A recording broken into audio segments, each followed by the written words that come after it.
ఇప్పుడు అక్షయ్ కుమార్ ఉన్నాడు కదా, అవును. అక్షయ్ కుమార్కి ట్వింకిల్ కన్నా అంటే 32, 34 ఏదో టెస్టులు చెప్పించింది. అవునా? నువ్వు ఫిట్ ఉన్నావా లేదా. సీరియస్గా అక్షయ్ అక్షయ్ కుమార్కి కుమార్కి అన్ని టెస్టులు చెప్పించున్నాను. స్పామ్ కౌంట్, సెమెన్ ఎనాలిసిస్, అది ఇది అంతా చేసి టెస్టోస్టెరాన్ హార్మోన్స్ మొత్తం బాడీ అన్ని చెకప్ చేపించి చూస్తాను. అయితే వాడే ఫిట్ మ్యాన్ ఆఫ్ ఇండియా కదండి, అంత ఫిట్ గా అట్లా ఉంటాడు. ఉంటే కూడా చేయించాడు. ఎందుకంటే ఇది ఇప్పుడు సామాన్యంగా చేయించారు. ఇప్పుడు ఫర్ ఎగ్జాంపుల్ నేను చెప్తానండి, ఎవరికైనా ఎజోస్పర్మియా ఉంది ఫర్ ఎగ్జాంపుల్, వెరికోసిల్ ఎక్కువ, 3rd grade, 3 grade, 4th grade వచ్చేసి ఎజోస్పర్మియా ఉంది, స్పామ్ కౌంట్ తగ్గింది. ఈ సమయంలో ఒకవేళ పెళ్ళైపోయింది, తర్వాత ప్రాబ్లమే కదా. కానీ ఏంటంటే ఒక పాజిటివ్ హోప్తో వెళ్తారు, చేస్తారు, వాళ్ళ అదృష్టం అన్నట్టు నడుస్తుంది ఇక్కడ. అట్లా నడవద్దు, అట్లా నడవద్దు. అబ్బాయిలు కూడా సెల్ఫ్ అసెస్మెంట్ చేసుకుని ట్రీట్మెంట్ తీసుకోవచ్చు. ఫస్ట్ ట్రీట్మెంట్ ఉంది, అన్నిటికీ ట్రీట్మెంట్ ఉన్నప్పుడు బ్లైండ్ గా వెళ్ళడం ఎందుకు పెళ్లికి, తర్వాత ఫెయిల్యూర్ అయ్యి విడాకులు, గొడవలు, చెత్త పిల్లలు కావాలంటే, లేదంటే విడాకులు. విడాకులు. ఇతనికి ఏమో టెస్ట్ అంగం గట్టి పడట్లు పెళ్లి చేసుకుంటారు, చేయడు, ప్రాబ్లం. నా దగ్గర ఒక పేషెంట్ వచ్చాడు, ఆయన ఏమంటున్నాడు అంటే పెళ్ళైంది 3 months అయినాయి, ఒక్కసారి కూడా పెనిట్రేట్ చేయలేదు, అంగం గట్టి పడట్లేదు. మరి ఎట్లా అంటే ఇక అటు చాలా మంది అడ్వైజ్ ఇచ్చారు, ఇంగ్లీష్ మందులు అది ఇది తీసుకోలేదు. అమ్మాయి కూడా కోఆపరేట్ చేసింది, ఏం చేయాలో అర్థం లేదు. మన దగ్గర వచ్చాడు, 1 month తీసుకొని 10 times ఆ మంత్ లో పార్టిసిపేట్ చేశాడు అతను. So happy. అయితే మన మెడిసిన్స్ నేచురల్ వేలో పనిచేస్తాయి, మంచిగా వస్తుంది రెస్పాన్స్. పర్టికులర్ కోర్స్ కంప్లీట్ చేసుకున్నారంటే మంచిగా ఉంటుంది. సూపర్. అట్లాగే పెర్ఫార్మెన్స్ యాంగ్జైటీ అనేది ఒకటి ఉంటుంది. సో ఈ పెర్ఫార్మెన్స్ యాంగ్జైటీలో బాడీ పాత్ర ఎంత, మైండ్ పాత్ర ఎంత? పర్ఫార్మెన్స్ యాంగ్జైటీ ఎప్పుడైనా సరే యూజువల్లీ మనకు ఒక 30-40 years తర్వాత వాళ్ళకు వస్తుంది. ఇప్పుడు పిల్లకాయలు ఎవరైతే ఉంటారో వాళ్ళు ఒకరికి ఏముండదు, ఎక్కడ పడితే అక్కడ వాళ్ళు పోతారు, జన్మని వస్తుంది, ఎరక్షన్ అంటే వాళ్ళకు రష్ ఉంటుంది, టెస్టోస్టెరాన్ బూస్ట్ అవుతుంది, రష్ ఉంటుంది, వాళ్ళు చేసుకుంటారు. కానీ ఈ పర్ఫార్మెన్స్ యాంగ్జైటీ అంటే ఒకసారి చేశారనుకోండి, ఫెయిల్ అయిపోయారు, ఏదో టెన్షన్ ఉండే ఏదో ఇలాగా చేయలేకపోయాడు, ఇక మళ్ళీ అమ్మా ఇక నేను చేస్తానో లేదో, అవుతుందో లేదో అని భయం, అది పర్ఫార్మెన్స్ యాంగ్జైటీ. అలాగే పార్ట్నర్ స్పెసిఫిక్ కూడా ఉంటుంది. ఒక జగలో మంచిగా చేస్తాడు, ఒక జగలో పోయి చేయడు, అట్లా. అయితే మైండ్ రిలేటెడే ఇది, మైండే ఎక్కువ పనిచేస్తుంది అక్కడ. బికాస్ బ్రెయిన్ లో ఏదైతే సిగ్నల్స్ ఉంటాయో అదే పనిచేస్తుంది.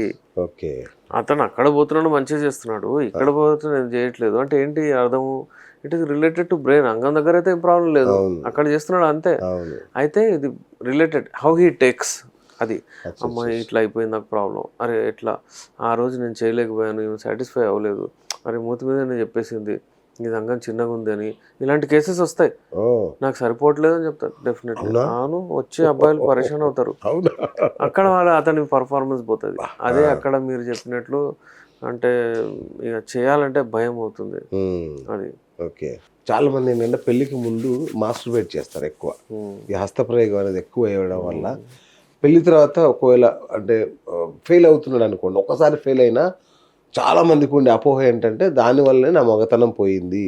ఎందుకంటే చాలామంది చెప్పి పెట్టారు, అది మాస్టర్బేట్ చేస్తే నీ మగతనం పోతుందని చాలామంది చెప్పారు. సో అది మైండ్లో ఫిక్స్ అయిపోయారు చాలామంది. సో ఇట్లాంటి వాళ్ళకి ఏం చెప్తారు మీరు?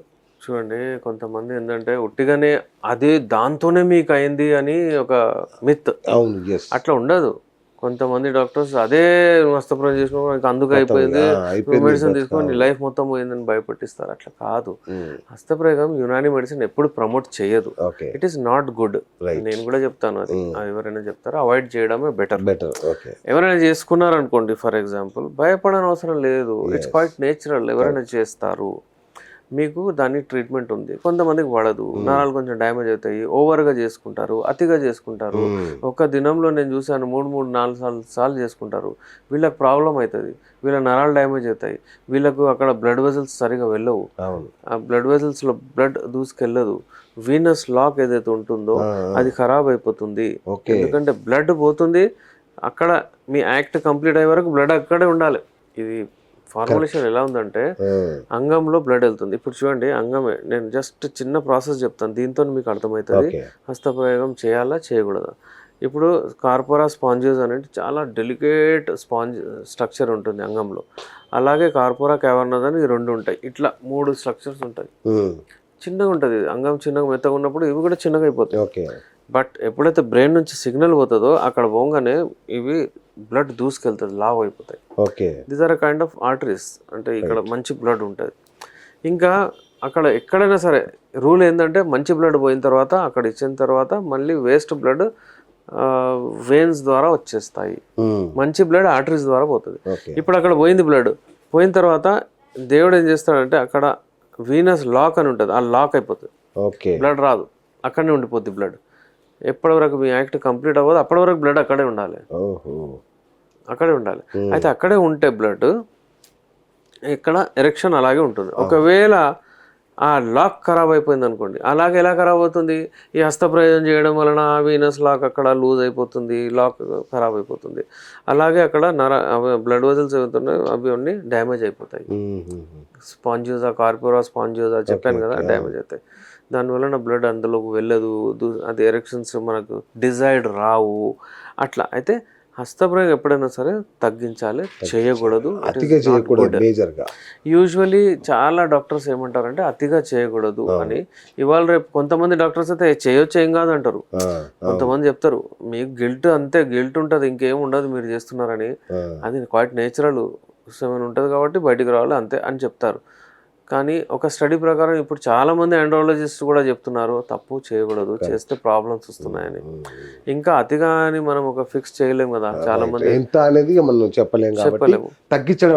ఇంకో ఫ్యాక్ట్ నేచురల్, అంటే మనం ఆలోచిస్తే మన కామన్ సెన్స్తో మనం ఏం చూస్తున్నాం అంటే you're wasting your energy. Correct. ఇప్పుడు మీరు ఒకసారి హస్తప్రయోగం చేశారు, నేను 35-40 వాళ్ళకి చెప్తున్నాను హస్తప్రయోగం చేసేసారు. ఇప్పుడు మీ భాగస్వామి మీ పార్ట్నర్ చలో వెళ్దాం అంటే మీరు చేయలేరు, బికాస్ ఇట్ టేక్స్ టైం. మళ్ళీ 24 hours తర్వాతనే వస్తుంది. అయితే ఇప్పుడు ఏం చేస్తారు మీరు, 24 hours తర్వాత మళ్ళీ అప్పుడు అంగం గట్టి పడితే ఆమెకు అవాయిడ్ చేస్తారు కదా. ఇప్పుడు ఆ రోజు వేరే రోజు వెళ్తారు, వేరే రోజు కూడా ఏదో అవాయిడ్ చేస్తారు, కానీ హస్తప్రయోగం డెఫినెట్లీ చేస్తారు. ఎందుకంటే ఆయనకు అందులో అడిక్ట్ అయ్యాడు.